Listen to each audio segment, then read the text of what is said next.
A big welcome to everyone who is watching their favorite channel related with English literature, that is Lit E-City. मैं सौरभ अग्रवाल आप लोगों का स्वागत करता हूँ मेजर पॉइट सीरीज के अंदर, in which we are at present discussing about one of the greatest mystic and poets of English literature, William Blake. Okay, friends, in the first lesson we talked about the early works by William Blake, and in this chapter we are going to talk about William Blake's prophetic books. Now this is one of the outstanding performance, the outstanding contribution, not only to the field of literature but also to the field of painting and arts in general. We are going to discuss in this lesson about songs of experience and his prophetic books, Lambeth books, like Zoas, or we will talk about some characters which he presented as alternative to Grecian and Roman mythology, like Orc, Othun, Urizen, and Vala. So okay, without wasting any more time, let's start this lesson. And the very first two books which we are going to discuss are, first one is For Children, The Gates of Paradise. It was written in 1793. Okay, and through a numbered series of emblems, from single words to brief aphorism. So everything is there. There are some only single words on a plate. Sometimes there are aphorism. The course of human life is presented from birth to death in a psychological perspective.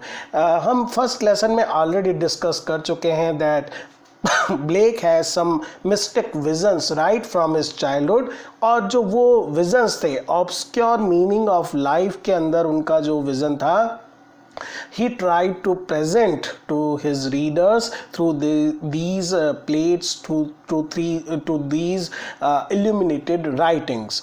Second one, in this there are total 18 plates. The second one, the early work is For the Sexes, The Gates of Paradise. It was written in 1818. Though there is a long gap, but I have put these works together because it is basically the revision of earlier work, adding 3 more plates. Now there were 18 plates, 3 more plates were added, and the final plate is addressed to Satan as the god of this fallen world. You can see the direction in which Blake is moving, and that's why he is at the top of those romantic poets who had a sympathy towards Satan. We come to one of his earliest prophetic work, which is Vision of the Daughters of Albion. It was once again written in 1793. And in this the main character is that of Othun, and you must remember, देखिए net वालों के लिए खास कर मैं बोलूँगा, these are some very minor facts. You never know when you can be lucky और ऐसा क्वेश्चन पूछ लिया जाए. So this Othun is the soft soul of America, and she loves Theo Tormon. Now she is raped by Bromian. Her lover responds with a silence or useless abstraction. You can see that she is basically deceived in two ways. First, she is physically abused by this character Bromian, and then she is disillusioned when her lover doesn't respond in a proper positive manner. The character and their words basically are allegorical. They are symbolic of Blake's critique of colonialism, slavery, sexual repression, and attitude towards women in his day. You can see once again, like after 30-40 years, Shelley would do the same thing. He represented these ideas which later become major trends in 20th century century literature. He talked about sexual repression, he talked about negative side of colonialism. Everything is there, though it is not in a clear crystal manner of 20th century. We cannot treat it like an ideological stance. Still, we can see that in his visions he is quite a reformer. The next work is Minor Prophecies. Now, I will tell you one biographical detail that at that time Blake was residing with his wife near Lambeth, and that is why some of these books are also known as Lambeth books. Some of these prophecies are titled geographically point of view. For example, the first one, America, a prophecy, which was once again written in 1793. It is first book to include the place of origin and Blake's full name on the title page. हमने first lesson में discuss किया था कि किस तरह से black केवल plates design करते थे, illuminated writing नाम देते थे. It was the first work in which name of Blake appears, and it is basically a vision of rebellion. Orc, you have to remember this particular character. He is the embodiment of the American colonies. Then Urizen, look at the name, Urizen, your reason it is. Urizen is the god of restrictive reason and the origin of political repression. So it basically Blake is not convinced that this rational spirit can help mankind. And loss and Urizen, the eternal, they are central to Blake's mythical system of the Zoas. We'll further read about these four Zoas, and loss and Urizen are the most important characters of his Zoas prophetic books. Okay, moving ahead, we have very important work, especially from a competitive point of view, that is Songs of Experience in 1794. We have already discussed about Songs of Innocence. This is, so it's like a companion poems of Songs of Innocence.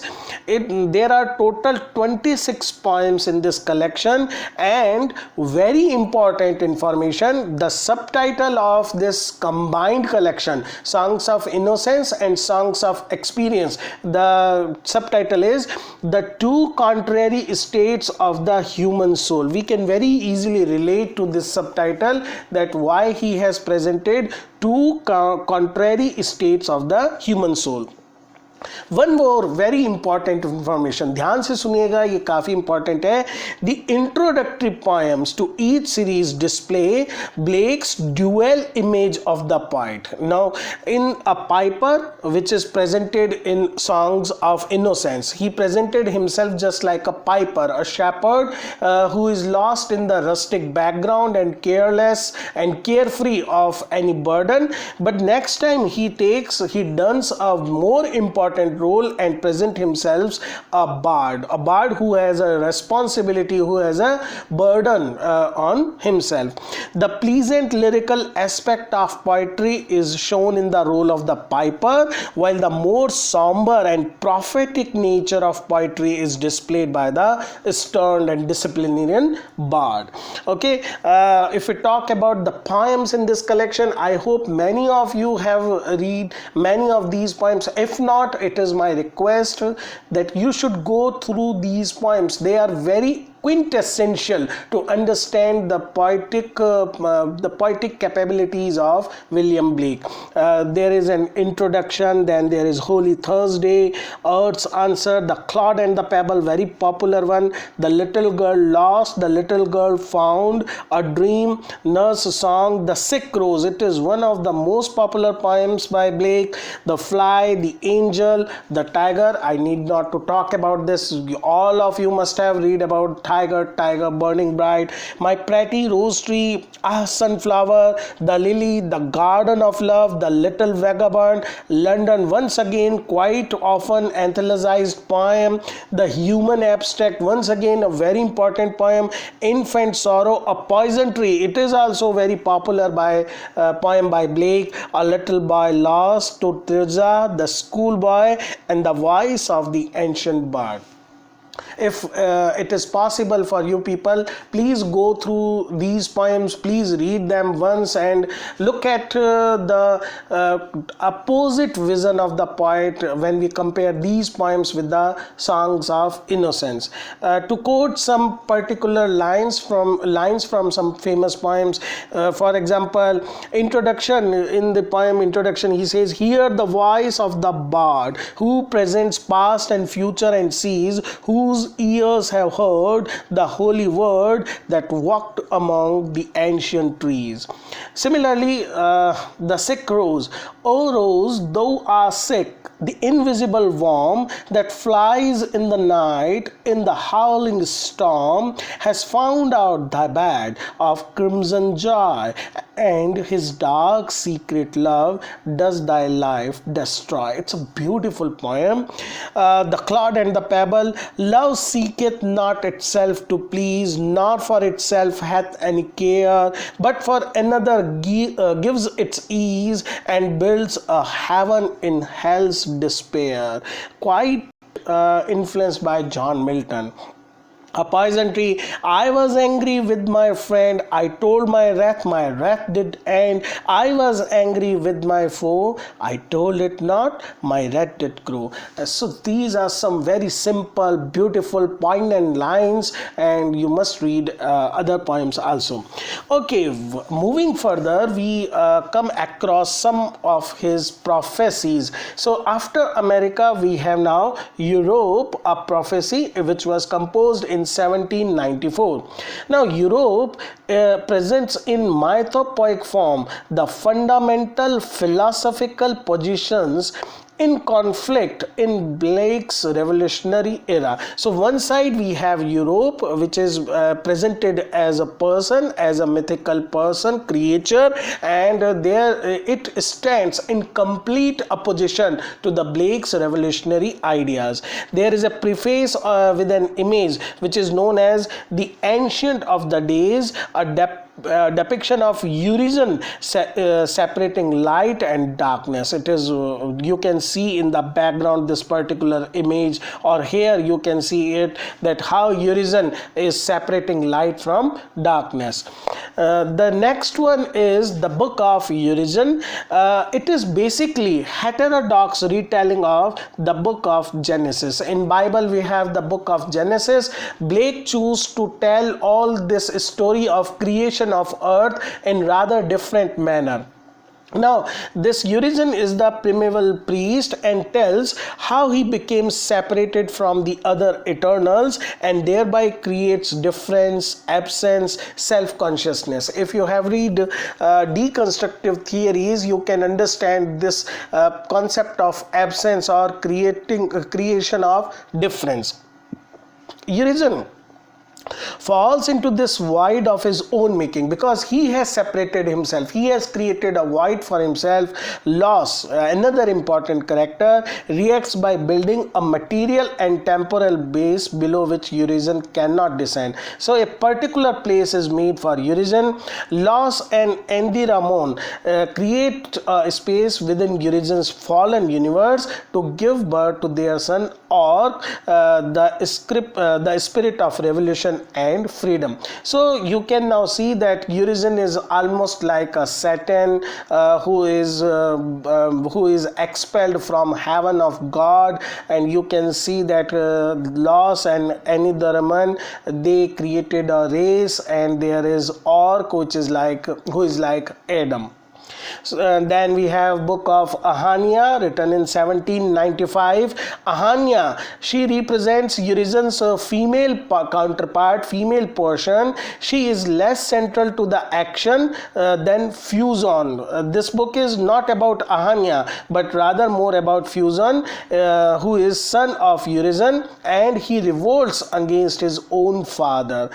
You can find this quite similar, quite parallel to Grecian myths, where Titan and other races, they always rebel against their ancestors. The narrative is one of Blake's many versions of the contention between repression and liberation, which is his common theme.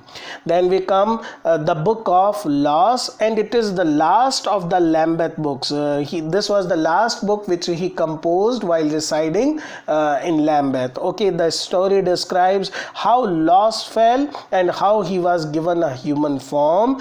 It also presents Law's anguished responses to the world, including his transformation of the void into matter, his binding of Urizen. Now he becomes the lord of this earth, and how he basically create matter out of this void, and also makes Urizen his slave.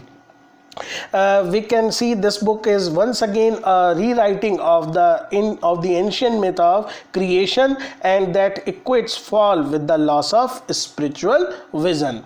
Next is the Song of Laws. Okay, this was the Book of Laws. This is the Song of Laws.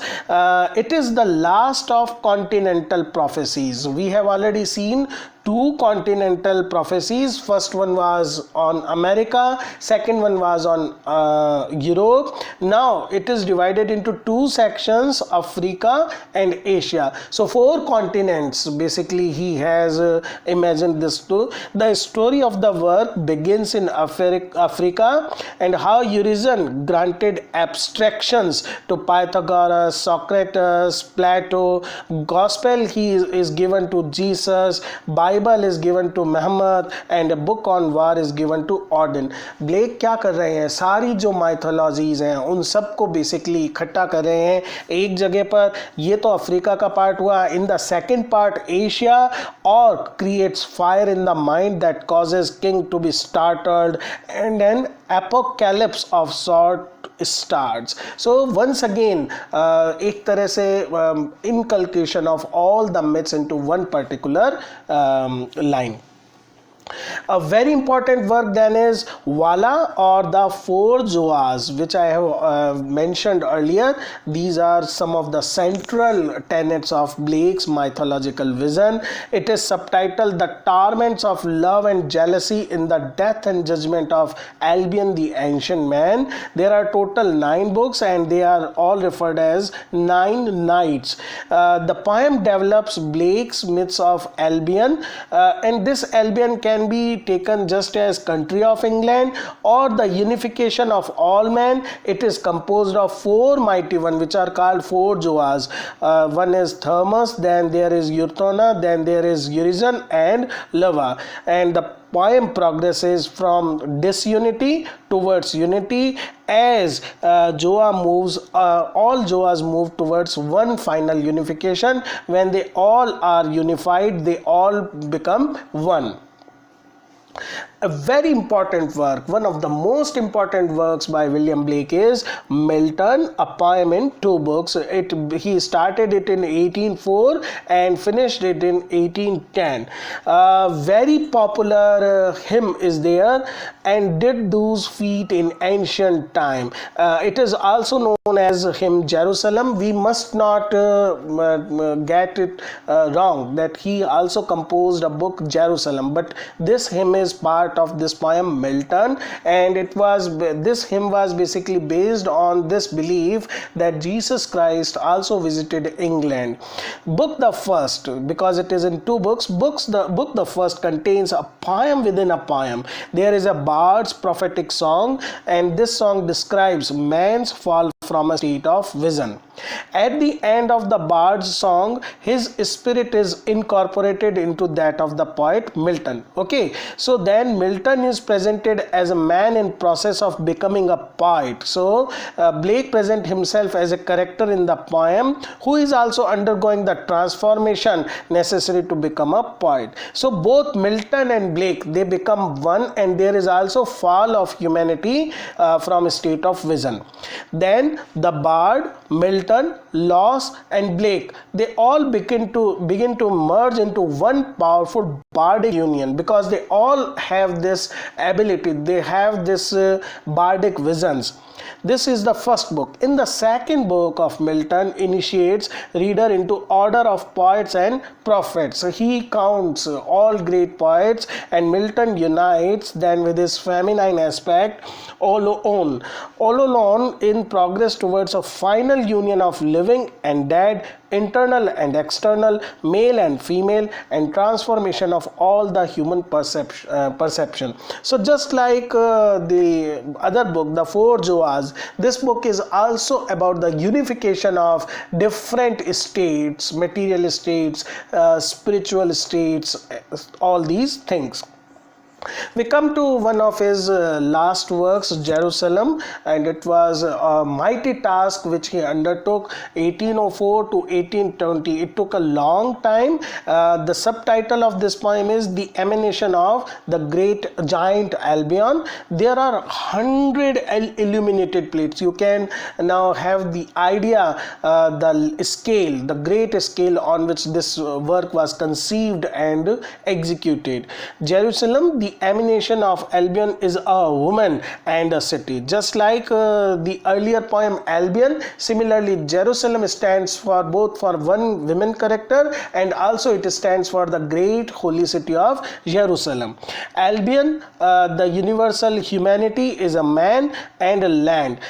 So we have these two character, male and female. He contains 12 sons who co-inherit with the 12 tribes of Israel as well as 4 Zoas. एक तरह से हम देख सकते हैं जितना black का mythological stock है वो सारा जेरूसलम के अंदर आ जाता है.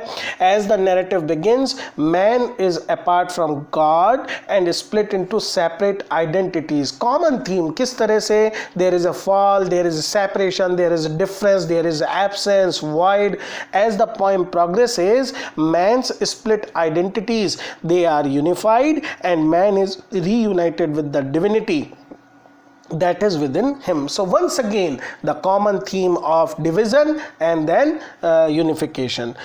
Okay friends, this was all about William Blake, and I hope you are enjoying these lessons. I always love to hear from your side. Your comment, suggestion gives me idea that what is going right and what needs correction. I also want you people to suggest the topic on which we should make more videos, and I am looking forward for your active participation in the betterment of this channel. Thank you, my friends.